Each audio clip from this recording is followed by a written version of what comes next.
What's going on, everybody? Thanks for joining. Here we got a 2010 Ford F350 that was a no crank, no start situation. And I'm going to take you along step by step how I went about diagnosing this problem.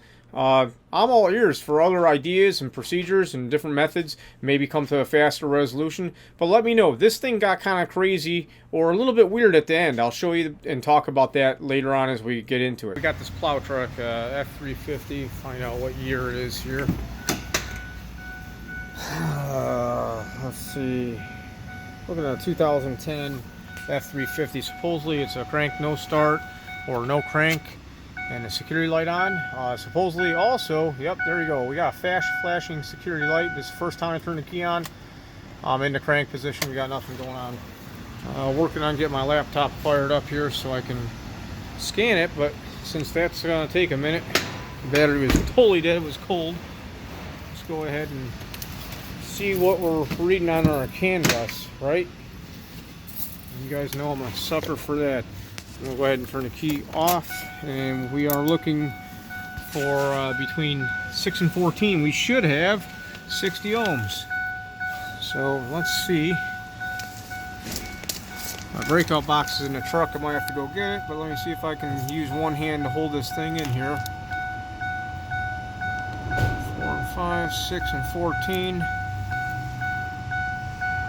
So I wanted to test as a data link connector because it is a quick and easy to test to do as my laptop was getting turned on. Also, check this out. We have some screws ran through the sill plate here, and I thought that might be something we're onto for sure, but it turned out it wasn't. So at pins 6 and 14 are our high-speed CAN bus. We did read 60 ohms, and also at pin 3 and 11 of the data link connector, we read 60 ohms. So that was good. Also, I tested the voltage at those pins, and we had about 2.5 volts. In between, we got 4 and 16, we got 12.57. Between 5 and 16, 12.57. Between 5 and 6, we got 2.5. Between 5 and 14, we've got 2.4, so we're cool there. Between 5 and 3, we've got 2.5. Between 5 and 11, we've got 2.4, so we're all good with that. Those are some super quick tests you can do just to get a baseline what's going on. So at this point, time to scan this truck. With the key on, engine off, we do have quite the racket on this thing. I don't know if this is a purge valve, which I've had purge valves on some of these Ford products. Sit there and cycle whenever we have a bad ground to the ECM. This is a salt truck or a plow truck, so for those of you who don't live in the Rust Belt, you just don't know. We have a check engine light on. That's always a good thing, but we do not have a Prindle lit up. And also we have no communication with our engine control module, the PCM. At this point, to properly ID the vehicle using Ford IDS, I looked up the tear tag information on Ford Motorcraft website. That's a free site. You can get a lot of good information. We got the tear tag information, typed it into the scan tool, and got the diagnostic session up and running. So we're going to do a self-test. Or we could just do a network test at this point. Let's just do a network test, see what we come up with. Because we know we don't have any communication with the engine control module. Run a network test, see what we get here. So we're expecting not to have communication with the engine control module. I really think that's due to probably a bad ground, maybe a bad power. But let's see what we come up with. So it says network test fail. So let's see what these codes are. Invalid data, lost communication with the cluster, lost communication here and there. Here we have a little bit of profanity in the background. Had to tune it out so we don't get banned from YouTube. So we have fail with PCM. That's the big stuff there. We got to figure out this. We got to take into account grounds and power. That's what we want to do. So we're going to check those out. I'm going to show you how I located those powers and grounds, okay? First, I like to look at a wiring diagram. It's almost always how I start locating powers and grounds. So we're under electrical, non-OE electrical. We'll go to powertrain management, engine controls. And for the most part, these diagrams will usually have the powers and grounds in the first diagram. Now, before I even tested anything at the powertrain control module, one of the tips or tricks I have that I've been using over the years, and I'm sure many of you already know this, is I check for power at the mass airflow sensor. So our mass airflow sensor is way over here, and there is, let me get zoomed in, there is a violet and brown wire that this circuit here, violet and brown, I believe is the power for a bunch of other circuits. These all tie together here. As you see, they're all tied together, and these circuits are powered by, as I click on this to keep it going here, we gotta keep the same circuit highlighted as it transfers diagrams sometimes. This comes from the underhood fuse block, okay, the smart, or the battery junction box, not the smart junction box, battery junction box that's under the hood, and that's controlled by the PCM power relay. So for this to be hot and have, I've had about 12.9 or so volts on there with my maintainer on there, the PCM power relay has to be turned on. So as you see, that's hot all times on the primary side of that relay, and that primary side is grounded by the PCM to turn it on. So at this point, I wasn't so concerned with anything on this section of the circuit.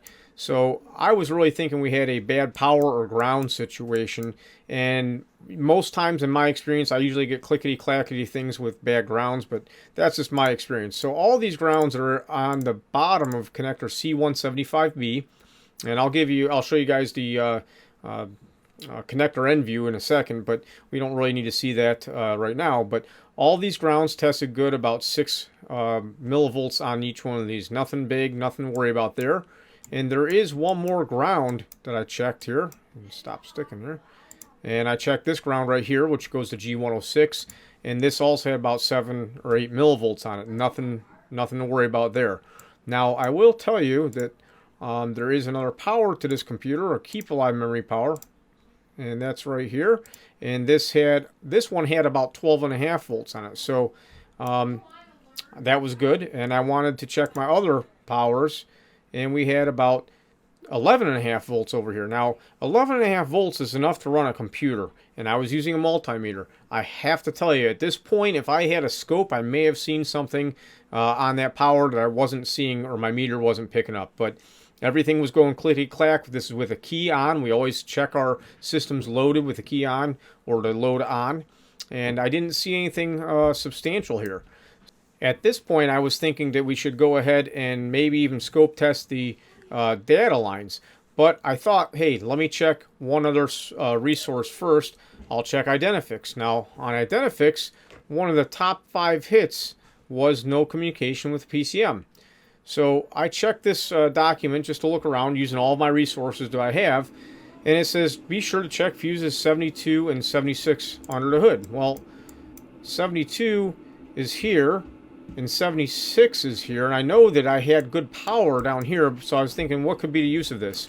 And I think this is why I wish I may have had a scope on there, because maybe there's just an intermittent connection, just barely micro-arcing or something. I don't know this for a fact. I can't prove it because I didn't put my scope on there, but I can tell you that when I push my meter, my multimeter lead down onto fuse 76, all the problems went away. Here's this thing clicking around. All this clicking. I just go pushing this fuse block.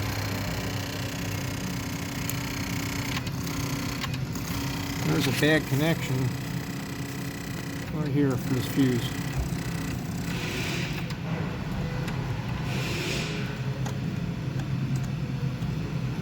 That's some problems happening again. I think this fuse right here is our big problem. We're going to do a temporary repair here. Just doing a real bad pinch. I'm just going to put a little tweak on this fuse. Just tweak it a little bit, see if we can stick it in there, and if it'll solve any of our issues.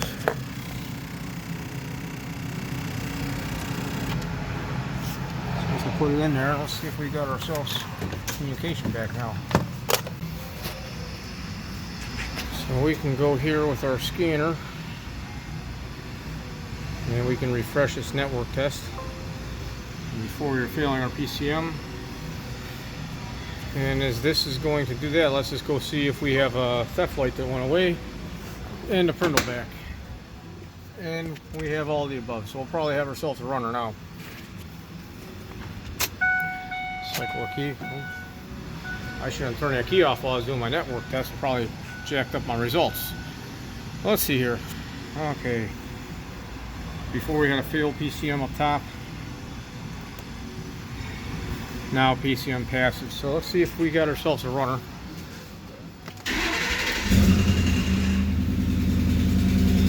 And we do. Okay, we're just going to do a quick self-test, see what pops, so we have a record for ourselves. I'm going to do all CMDTCs.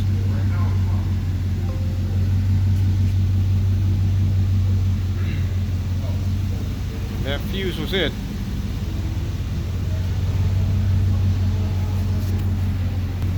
It turns out somebody had jammed the wire for aftermarket accessories with a snowplow into that fuse and then jammed the fuse in there. So it spread the terminal, and that's what was causing all these issues here. So we need to get that properly fixed. Right now we have a temporary repair in there, and we'll see what happens. Let's see what codes we got here. And PCM does have a DTC. Let's see what we're setting there. Throttle actuator max limit 1260. Let's go ahead and clear these all out.